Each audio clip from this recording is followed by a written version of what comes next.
Now, it's a rather big day for fans of Manchester United. They're waiting to see who'll throw their hat into the ring to buy their club, arguably the biggest brand in global football.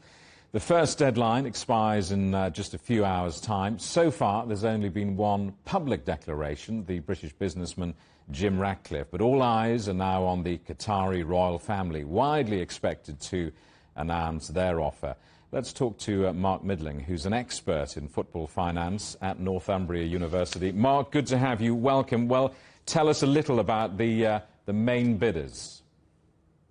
Well, as you say, Jim Ratcliffe, Britain's richest man, is the one that we know is definitely putting a bid in or has put a bid in. We also know there's investors linked to the Qatari royal family, and we also have heard that there are investors in Saudi Arabia as well, and there might also be some American investors. I've seen one report that Elon Musk might even be an outside bet for taking over the famous club. And, Mark, just in case there's anyone watching who has a few dollars down the back of the sofa, just give us an idea of the price tag that we're looking at here. And frankly, is anyone going to pay it? Well, I think, firstly, it's going to take a little bit more than a few dollars down the back of the sofa. It's reported to be an asking price of about £5 billion. I've seen reports that this could go as high as £6 or £7 billion. And I think it's like anything when you sort of get into a bidding war. The price is what anyone is willing to pay for it. Realistically, I think we could see the price going upwards of £6 billion. We have to ask ourselves, why is Manchester United worth so much? We saw Chelsea sold for just over £3 billion with an extra £1 billion of investment. So why is Manchester United potentially worth double that? And it comes down to a number of things. Firstly, Manchester United have got a much bigger stadium. They've got about 76,000 seats, which is the second biggest football stadium in England. And that equates to about another £1 million of revenue in ticket sales each match day. They've also got, as you alluded to there, one of the biggest, if not the biggest brands in international football. Manchester United were excellent at being the first movers in selling themselves to the Asian markets, African markets, American markets. So they are, globally still today, even though they haven't had a great deal of success in terms of trophies, they are still one of the if not the biggest follow club in the world. So the potential to exploit that commercially is greater than it would be at most other clubs. Mark, let's talk about the fans. I mean, they will be delighted, won't they, to see the back of the Glazier family, current owners. What do the fans want from a new owner? I think what they want is the opposite to what they've seen under the Glazers, as you sort of alluded to there. The Glazers have not been popular owners of Manchester United. We've even seen a number of fans walk away and start a new football club called Football Club United of Manchester, who now play in the lower leagues of the English divisions. Manchester United fans want to see investment in their club. They want to see hope.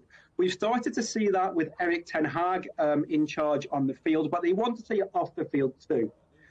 The Glazers have not invested in the infrastructure of Manchester United. Old Trafford is a stadium in dire need of repair. I've heard reports of parts of the stadium roof leaking on fans. The training facilities are also in need of some investment too. So what we're seeing here is a club with an infrastructure that's falling behind its main competitors. If we think about Spurs, for example, who have spent the best part of £1 billion on their new stadium. Arsenal have got their shiny new stadium. Manchester City benefited from the City of Manchester Stadium and the legacy of that. So United have got they are playing catch up in terms of their infrastructure and their spend around that.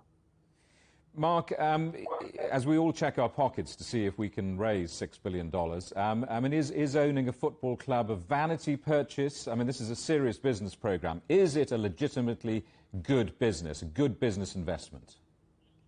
I think we have to look at the individual and at the club that they are purchasing. We've seen a history of both. We've seen a history of vanity projects and we've seen a history of sensible purchases, if you like.